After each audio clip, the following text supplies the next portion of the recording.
पहली बार जब मैं कटतल गई वहाँ मैंने माहेश्वरा पिरामिड देखा, इतना बड़ा पिरामिड। फिर पार्वती पिरामिड भी साथ में है, वो भी बहुत अच्छा।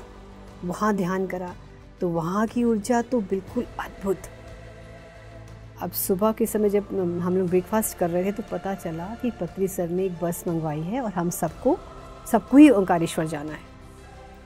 तो हम लोग चले गए, मज़े से मस्ती करते हुए वहाँ पहुँची। और जैसी देविका मैं वहाँ गई, पहले पिरामिड में बैठी, 1 ही मिनट हुआ होगा कि बस सीधा डीप में चली गई। और इतने सुंदर मुझे एक्सपीरियंस हुए वहाँ पर, इतनी एनर्जी कि मैं बता नहीं सकती उसको। बहुत अच्छा अनुभव हुआ मुझे वहाँ पर। दूसरे में गई, दूसरे में भी अद्भुत अनुभव। फिर तीसरे में गई तो वहाँ पे भी इतनी एनर्जी थी कि मैं बाहर नहीं आ पा रही थी। आसपास लोगों ने आके क्लैपिंग करी, बुलाया, मतलब मुझे हिलाया, तब मैं बाहर आई।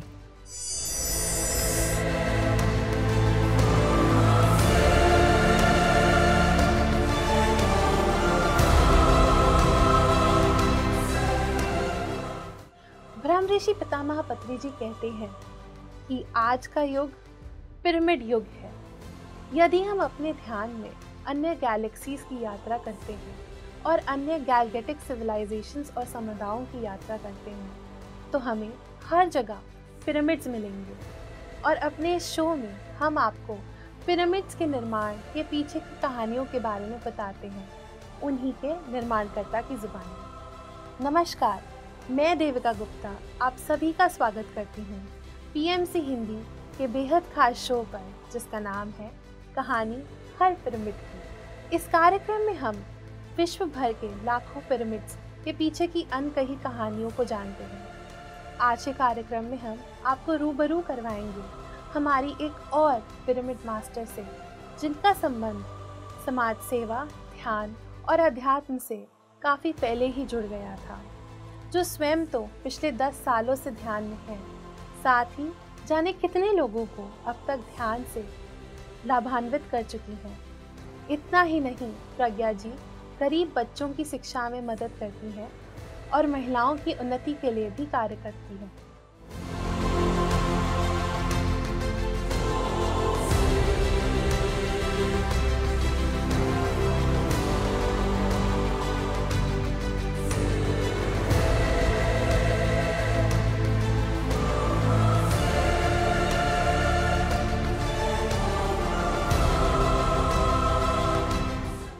दोस्तों, आज हमारे साथ प्रज्ञा सचदेवा जी ग्रेटर नोएडा से हैं और प्रज्ञा जी ने समाज कल्याण के लिए दिव्य जागृति पिरामिड का निर्माण भी करवाया है। प्रज्ञा जी ने इस पिरामिड का निर्माण अपने गार्डन में करवाया है और ये सभी के लिए हमेशा खुला रहता है। प्रज्ञा जी यहाँ आने वाले लोगों को स्वयं ध्यान करवाती हैं। तो आइए विस्तार से जानते हैं इस पिरामिड की कहानी प्रज्ञा जी की जुबान में। प्रज्ञा जी, आपका बहुत बहुत स्वागत है हमारे इस कार्यक्रम में। नमस्कार देविका जी, मेरे सभी प्यारे दर्शकों को मेरा प्यार भरा नमस्कार। तो प्रज्ञा जी, सबसे पहले हम आपसे जानना चाहेंगे आपकी आध्यात्मिक यात्रा के बारे में। तो आपकी आध्यात्मिक यात्रा कब और कैसे शुरू हुई? यस देविका, मैं अपनी आध्यात्मिक यात्रा शुरू तो मेरी हो गई थी 2007 से, लेकिन उससे पहले मैं धार्मिक स्वभाव की थी। मैं पूजा पाठ, व्रत, जप, हवन आदि करती थी और उसी में मेरा मन रमा रहता था। लेकिन 2007 में जब मैं इस तरफ आध्यात्मिकता की तरफ आगे बढ़ी, जिसको मुझे आगे बढ़ाने में मेरे छोटे बेटे सुकृत का हाथ है, और कुछ परिस्थितियाँ ऐसी हुई कि मुझे शांति की खोज में बाहर निकलना पड़ा। इस दौरान मैं कई संस्थाओं में गई, आर्ट ऑफ लिविंग में गई, ब्रह्म कुमारीज, प्राणा हीलिंग, रेकी आदि मैंने सीखा। तो वहाँ पर जो कुछ भी होता था वो सब मैं करती थी। वहाँ पर मैंने आत्मा क्या है जाना, चक्रास के बारे में जाना, एनर्जीज़ क्या होती है, ऑरा क्या होती है, ये सब मैंने वहाँ पर जाना। लेकिन मैं अपने आप को सौभाग्यशाली समझती हूँ कि जब मैं पहली बार 2012 में ध्यान करा, और ध्यान मैंने करा था मेरी कज़िन के घर में ध्यान था, उसने बुलाया कि प्रज्ञा तुम यहाँ पर आओ और शास्त्री सर हमारे घर आ रहे हैं, वो ध्यान कराएंगे। मैं गई, वहाँ पर सिर्फ 10 मिनट का ध्यान था, लेकिन उस 10 मिनट के ध्यान ने मेरी तो दिशा ही बदल दी। क्योंकि पहले इतनी धार्मिक थी, अब मुझे ध्यान बहुत अच्छा लगने लगा। तो तब मैंने पहली बार ध्यान का अनुभव किया। बहुत खूब प्रज्ञा जी। तो आपने पिरामिड को पहली बार कब और कहाँ देखा? जैसे कि मैंने बताया आपको कि मैंने शासी सर के साथ पहले ध्यान किया 10 मिनट का। उसके बाद मुझे उनके घर जाने का भी अवसर मिला। पूर्णिमा थी, पूर्णिमा का ध्यान चल रहा था, सारी रात का होना था। तो मेरी कज़िन ने बोला प्रज्ञा तुम आ जाओ, हम लोग ध्यान करेंगे। सो मैं वहाँ से आई और जब मैं उनके घर गई तो उस समय इनका ये पिरामिड नहीं बना था। तब वहाँ बेसमेंट में नीचे इनका सेंटर था, ध्यान का सेंटर था। और जब मैंने अंदर प्रवेश किया तो देखा जैसे दीवारों में ना दोनों साइड में पिरामिड लगे हुए थे 2x2 के, तब उनके वुडन लगे हुए थे। वो देखे हुए मैंने पहली बार देखा कि ये क्या है। तब मुझे बताया सर ने कि इसे पिरामिड कहते हैं और इसके नीचे ध्यान करने से 3 गुना जल्दी आपका ध्यान लगता है। मैं बहुत खुश हुई कि मैं तो बहुत भाग्यशाली हूँ कि मुझे यहाँ ध्यान करने का अवसर मिला। पूर्णिमा थी, फुल नाइट हमने ध्यान करा तो बहुत क्लिनजिंग हुई बॉडी की, बहुत सुंदर एक्सपीरियंस हुए मेरे। तो इस तरीके से फर्स्ट टाइम मैंने शासी सर के घर पे ही देखा।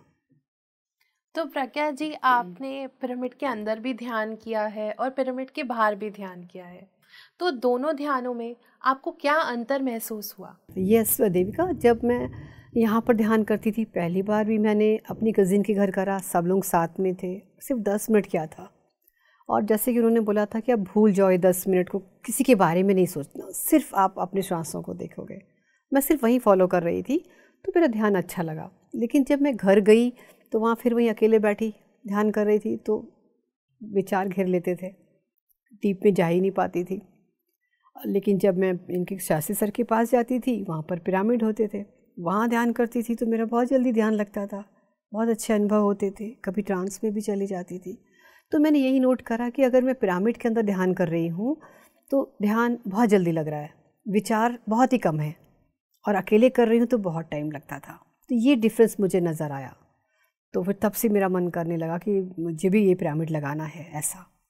तो मेरी एक फ्रेंड है आशा जी, उनसे मैंने भी 2x2 के पिरामिड लिए और अपने घर पे लगवाए। फिर मैंने भी वैसे सेंटर सेम खोला और लोग हमारे घर आने लगे ध्यान करवाने के लिए। सीनियर्स भी आते थे, कभी शासी सर, कभी जस्सी मैम, लोग आते थे और हम लोग सब मिलके ध्यान करते थे। तो बहुत अच्छा मेरा अनुभव रहा पिरामिड के नीचे ध्यान करने का। बहुत ही अद्भुत। तो आपको कब लगा कि आपको भी एक पिरामिड बनवाना है? यस देविका, मेरे को 2020 में पता चला कि महिला महाध्यान चक्रम हो रहा है कटतल हैदराबाद में। तो तब भी मैं मौन में ही थी और तब मेरी इतनी हिम्मत नहीं होती थी कि मतलब मैं हस्बैंड से बोलूं कि मुझे जाना है, कह नहीं पाती थी अपनी बात। पर पता नहीं कैसे उस दिन मैंने उनसे पूछा भी नहीं और अपनी कज़िन को मैसेज कर दिया कि मेरी टिकट करवा लो, और टिकट करवा ली। अब ये ध्यान का प्रभाव कहीं या कुछ मैंने हस्बैंड को बताया, सिर्फ दिखा दिया कि देखो टिकट आ गई, क्योंकि मौन में थी, बोलना ही नहीं था। तो उन्होंने देखा और मुझे कुछ भी नहीं कहा।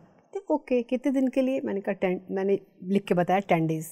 तो कुछ उन्होंने मतलब नहीं ऐसा मुझे लगा कि उन्हें बुरा लगा या कुछ। मैं तो बहुत खुश हो गई अंदर से। तो ये मेरा पहला था कि मुझे कोई ऐसा लगा कोई रुकावट नहीं, मैं जो चाहूँ वो कर सकती हूँ, मेरा ही डर है, बाहर तो कोई था ही नहीं। तो बस मैं कटतल पहुँच गई अपने फ्रेंड्स के साथ, मेरे साथ 3-4 लोग और थे, हम वहाँ गए। अब पहली बार जब मैं कटतल गई वहाँ मैंने माहेश्वरा पिरामिड देखा, इतना बड़ा पिरामिड। फिर पार्वती पिरामिड भी साथ में ही है, वो भी बहुत अच्छा। वहाँ ध्यान करा तो वहाँ की ऊर्जा तो बिल्कुल अद्भुत, बहुत ही अच्छी ऊर्जा। और वहाँ पर पत्री सर के साथ हम ध्यान करते थे, सुबह 3 घंटे का ध्यान होता था 5 to 8। फिर उसके बाद सारा दिन प्रोग्राम चलते थे, वो भी अटेंड करते थे। फिर तभी मुझे मेरी फ्रेंड्स ने बोला कि प्रज्ञा सब लोग ओंकारेश्वर जा रहे हैं तो हम लोग भी चलें क्या? बट मेरा मन वो जगह छोड़ने का नहीं था। मुझे वहाँ बहुत अच्छा लगता था, ऐसा लगता था जैसे सत्यलोक हो, स्वर्ग लोक से भी ऊपर की जगह लगती थी वो। और फिर पत्री सर को छोड़ के जाना नहीं चाहती थी मैं, तो मैंने कर दिया उनको, लेकिन मैंने कुछ एक्शन नहीं लिया। फिर शाम को फिर मेरी फ्रेंड ने बोला कि हम लोग चलें क्या, सब जा रहे हैं? तो मैंने कहा हाँ बताऊँगी, हाँ बनाएंगे प्रोग्राम, ऐसे कहे कि फिर अगले दिन जब मैं पत्री सर से मिली तो मैंने उनसे पूछा सर क्या हमें ओंकारेश्वर जाना चाहिए? सब ऐसे कह रहे हैं वहाँ के बारे में। तो कहते हैं हाँ हाँ ज़रूर जाओ। और तभी मेरे पास, या हम सब के साथ बहुत सारे लोग खड़े थे, उनमें से एक कोई पर्सन थे जिनका नाम ओंकार था। उसको बुलाया कि ओंकार आप इन मैडम को ओंकारेश्वर लेके जाओ और वहाँ पर ये ध्यान करेंगे। तो वो तुरंत आ गया, उनके हाँ मैं ले जाऊँगा। अब सर ने कहा तो उनका कहना मानना था, लेकिन मैं मन में अभी भी अनमनी थी कि जाऊँगी नहीं, उस जगह को छोड़ने का दिल नहीं था। तो ये हमारा सुबह का टाइम था, लंच में कर रही थी। वो ओंकार जो पर्सन था वो आया मेरे पास, कहता मैडम हम चलें क्या? लेकिन मेरा मन नहीं था। मैंने कहा हाँ मैं बताऊँगी। रात में डिनर के समय फिर उसने पूछा तो मैंने कहा अच्छा हाँ सुबह मैं बताती हूँ आपको कितने बजे चलना है, ये क्या है मैं बताऊँगी। अब सुबह के समय जब हम लोग ब्रेकफास्ट कर रहे थे तो पता चला कि पत्री सर ने एक बस मंगवाई है और हम सबको ही ओंकारेश्वर जाना है। तो हम लोग चले गए, मज़े से मस्ती करते हुए वहाँ पहुँचे। अब वहाँ पहुँचे तो हमें 1 घंटा दिया गया कि आप 1 घंटे के अंदर यहाँ पर जहाँ जहाँ ध्यान करना चाहते हो कर लो।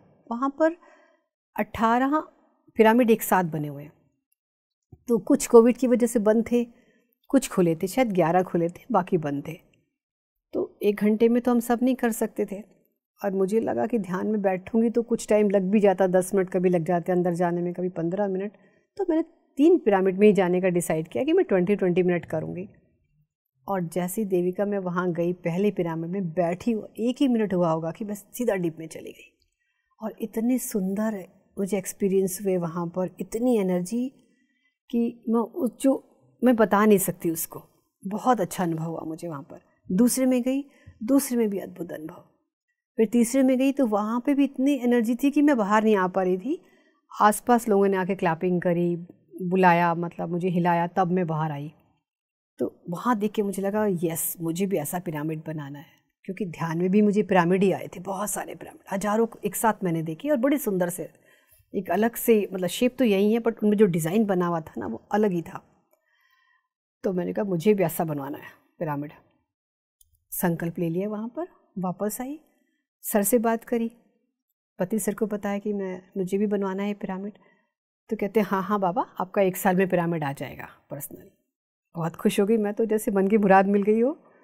फिर उसके बाद कहते हैं हाँ और 3 साल में आपके ग्रेटर नोएडा में एक मेगा पिरामिड आने वाला है। मैं और खुश, क्योंकि हमारे ग्रेटर नोएडा में कोई था ही नहीं पिरामिड की। अब 2-2 की सुन के बहुत अच्छा लगा। फिर वहाँ पर उनको बताया मैंने, उस सर भी बहुत खुश हुए। और फिर हमारा वापस जब आ गए तो अब मैं ये सोचती थी कि भैया मैंने संकल्प तो ले लिया है, हालांकि मैं ही करती थी ध्यान, घर में और लोग ध्यान ही नहीं थे, तो वहीं पे मैंने संकल्प लिया ओंकारेश्वर हैदराबाद में कि मुझे भी पिरामिड बनवाना है। तो प्रज्ञा जी, जैसा कि हमें पता चला है कि इस पिरामिड का नाम दिव्य जागृति पिरामिड है, तो इसका नाम दिव्य जागृति क्यों रखा गया? इसके नामकरण के पीछे की क्या कहानी है? हाँ ज़रूर देविका, ये एक्चुअली जब हमारा पिरामिड बनाने का भी प्रोग्राम था कि हमें बनाना है, अभी बनाया नहीं था, तो करीब बनाने से 6 मंथ्स पहले हम लोग सब फ्रेंड्स ध्यान कर रहे थे। तो तब उन्हें ध्यान में नाम आया, जब उन्होंने देखा कि कैसे देवी माता, दुर्गा माता अपने कंधे पर उतार रही हैं गार्डन में, और मैंने जो अपने कंधे पे ले रखा है वो ऊपर से पकड़े हुई थी, और साथ ही साथ उनको नाम आया था प्राप्ति वर्ड आया। तो उन्होंने पूछा प्राप्ति का क्या अर्थ हुआ, ये तो समझ में नहीं आया। तब उनको वो भी क्लियर करा गया कि प्रज्ञा का प्रा लिया उन्होंने और आत्म जागृति का ती लिया है। आत्म जागृति जहाँ पर हम लोग जिस नाम से मैं ध्यान सिखाती हूँ उसका नाम आत्म जागृति है ग्रुप का, तो वहाँ से ती लिया, इस तरह से प्राप्ति नाम पड़ा। पहले तो ये नाम आया। उसके बाद जब बनने लग गया, हमारा बनना शुरू हुआ, तो मुझे लगा अब तो मुझे नाम रखना पड़ेगा और अच्छा सा नाम रखना पड़ेगा, और मैं अपने आप से नहीं रखना चाहती, मुझे यूनिवर्स सुझाए कोई, कुछ ध्यान में आएगा तो ही रखूँगी और रखना है। ध्यान में बैठ गई संकल्प करके, तो मुझे दिव्य नाम आया। तो उस समय फिर हमने दिव्य प्राप्ति ही नाम रखा उसका। और जब दिव्य प्राप्ति रख लिया हमने नाम, उसके बाद हमारा बन भी गया, सब कुछ हो गया। उसके करीब 1-2 महीने के बाद फिर अभी नाम आया कि अब प्राप्ति हटा करके जागृति करना है, क्योंकि प्राप्त हो चुका है, जो संकल्प लिया था वो पिरामिड बन चुका है, अब जागृति रखना है। और जागृति का अर्थ भी ये बताया कि जैसे यहाँ पर हमें एक दिव्य ज्योत जगती रहती है हमेशा, यानी यहाँ हमेशा निरंतर हमें ध्यान की ज्योत जगा के रखनी है, तो दिव्य जागृति रखा जाए। दिव्य जागृति ऐसे नाम पड़ा इसका। बहुत खूब प्रज्ञा जी। तो नामकरण तो हो गया, अब बात आती है उद्घाटन की। तो इसी के साथ हम बढ़ते हैं अपने अगले प्रश्न की ओर। तो हम आपसे जानना चाहेंगे कि इस पिरामिड का उद्घाटन कब और कैसे हुआ। हाँ यस देविका, मेरा पिरामिड लगभग पूरा मार्च में बन चुका था। फरवरी एंड तक लगभग पूरा हो गया था, थोड़ा काम बाकी था। तभी मुझे पता चला कि स्वर्णमाला मैम यहाँ पर आ रही हैं और पत्री सर इस बार नहीं आ पा रहे हैं। तो जब मुझे पता चला वो यहाँ आ रही हैं तो मैं अपनी फ्रेंड्स के साथ, 4-5 दोस्तों के साथ उनसे मिलने के लिए यहाँ पर आई और उनसे मैंने आग्रह किया कि मेरा पिरामिड लगभग तैयार है, आप उसका अगर आपके हाथ उद्घाटन होगा तो बहुत अच्छा रहेगा। तो मैं ये सोच रही थी, शायद मैंने अभी कहा है और उस समय रात के 8 साढ़े 8 बज रहे थे, तो मुझे शायद एक दिन छोड़ के अगले दिन की डेट मिलेगी। तो मेरे लिए एक दिन अगर मुझे मिल जाएगा बीच में, तो जो मुझे लाइट वगैरह लगवानी है या आसपास की सफाई करवानी है तो मैं वो काम कर लूँगी। पर उन्होंने तो बोल दिया 4 to 6 कल। 4 to 6 मतलब 12 घंटे भी नहीं मेरे पास, और रात पड़ी है, रात में कोई कारीगर मुझे मिलेगा नहीं। तो न मैं उनको देख रही थी, ना कर रही थी ना हाँ कर रही थी। तो इतने में सीनियर मास्टर है कि उन्होंने बोला कि ओके कर दो, सब हो जाएगा। तो मैंने कहा ठीक है मैम, डन। तो बस वहाँ कहते हैं ठीक है, मैं कल हम लोग पहुँच जाएंगे, आप बहुत बड़ा मत करना, कुछ लोगों को बुला लो। तो बस मैं वहाँ से जैसे हम लोग निकले करीब 9 बजे या 9:30 बजे वहाँ से निकले, और सारे रास्ते ग्रेटर नोएडा तक पहुँचने तक मैं सबको कॉल ही लगाती रही। कभी टेंट वाले को, कारपेंटर को, मेरा थोड़ा सा काम रह गया था उसमें कुछ, और एक अपना कॉन्ट्रैक्टर है जो हमारा, वो कि भाई मुझे एक लाइट लगवा दो।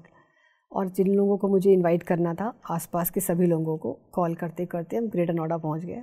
सारे काम फ़ोन पे हो गए। बाकी वहाँ जाके हलवाई के पास गई, सारी चीज़ें सेट करी कि कैसे मुझे क्या चाहिए, और अगले दिन 2 बजे तक सारे काम हो चुके थे। जो मैंने सोचा था कभी कि सर आएंगे, इनॉग्रेशन होगा तो मैं रंगोलियाँ डलवाऊँगी, वो सब भी हो सका। और यकीन मानो देवी को, उस समय मैं काम नहीं कर रही थी, मुझे ऐसा लगा शायद मैं अष्टभुजी देवी हूँ, और चारों तरफ लोग मिलजुल के काम कर रहे थे। ऐसे सारे काम हो गए, मुझे पता ही नहीं चला कुछ, और इतना उमंग में भरी हुई, इतनी एनर्जी से भरी हुई, सारे काम हो गए। और टाइम पर मैम भी आ गई, 4 बजे वो आई और बहुत अच्छे से उनका हमने वेलकम किया, और बहुत अच्छे से हमारे उसका पिरामिड का उद्घाटन हुआ।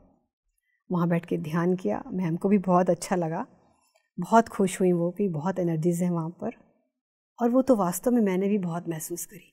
उनके जाने के बाद भी लगभग 15 दिन तक मैं अपना इतना वाइब्रेट होती थी बॉडी, चलने में भी, मैं चल रही हूँ, खाना बना रही हूँ, खाली लेटी हूँ तो भी वाइब्रेशंस महसूस कर पाती थी। इतनी अद्भुत वाइब्रेशंस रही वहाँ की पिरामिड की। क्योंकि पिरामिड को एक बार मैं ध्यान कर रही थी तो पिरामिड में मैंने देखा था 6 चक्र और एक स्थिति, 7 को समाते हुए देखा मैंने खुद।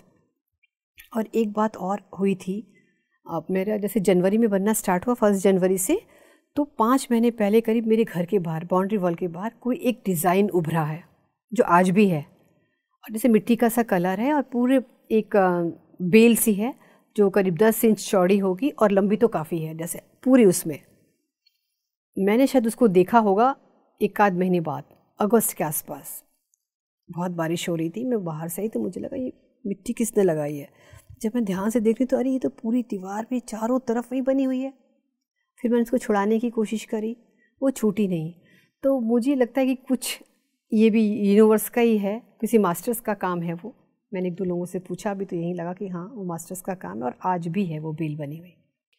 तो प्रज्ञा जी, हम सब जानते हैं कि पिरामिड में ध्यान करने से बहुत ही चमत्कारी अनुभव होते हैं। तो क्या कभी आपको या किसी अन्य ध्यानी को आपके इस पिरामिड में कोई अनुभव हुआ हो जो आज आप हमारे साथ साझा कर सके? यस देविका, हम लोग एक बार ध्यान कर रहे थे जब हमारे पास डॉक्टर सौरभ सर आए हुए थे वहाँ पर ध्यान कराने के लिए। तो मेरी एक फ्रेंड है मानित, वो बैठ के वहाँ ध्यान कर रही थी, और भी बहुत सारे लोग थे, सबके अलग अलग अनुभव थे, बहुत सुंदर। तो उसमें उन्होंने देखा कि ये जो पिरामिड है इसकी जो जड़ें हैं वो खाली यहाँ तक नहीं है, ग्रेटर नोएडा में पूरा फैली हुई हैं, और उसके बाद वो नोएडा तक जा रही हैं। उन्होंने ये देखा कि इसकी जड़ें चारों तरफ जा रही हैं। और वहाँ पर उन्होंने काली माँ को बैठे हुए देखा, साईं बाबा को देखा बीच में बैठे हुए, और लोगों ने बताया कि उन्हें और मास्टर्स भी दिखे, बजरंगबली तो मैंने स्वयं देखे वहाँ पर, मुझे मैसेजेस भी बहुत मिलते रहते हैं वहाँ पर, और आज भी मिला उन्हें मैसेज मुझे, या कुछ क्वेश्चन होता है अगर मैं वहाँ करके बैठती हूँ तो मुझे तुरंत उसका आंसर आ जाता है। और एक हमारे साथ ध्यान कर रही थी बैठ के, उनके पेट की हीलिंग हुई तब। या एक बच्चा और था, उसने मुझे बताया मैंने शिवलिंग के दर्शन करे। एक ने कहा मुझे यहाँ पर शिव और पार्वती जी के दर्शन हुए, गुफा देखी, समुद्र दिखे उन्हें वहाँ पर, नेचर दिखी, और वाटर एलिमेंट बहुत दिखता है वहाँ पर।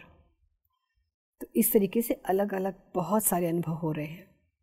तो प्रज्ञा जी, आपके नज़रिए से पिरामिड क्या है? अध्यात्म या विज्ञान या फिर दोनों, और कैसे?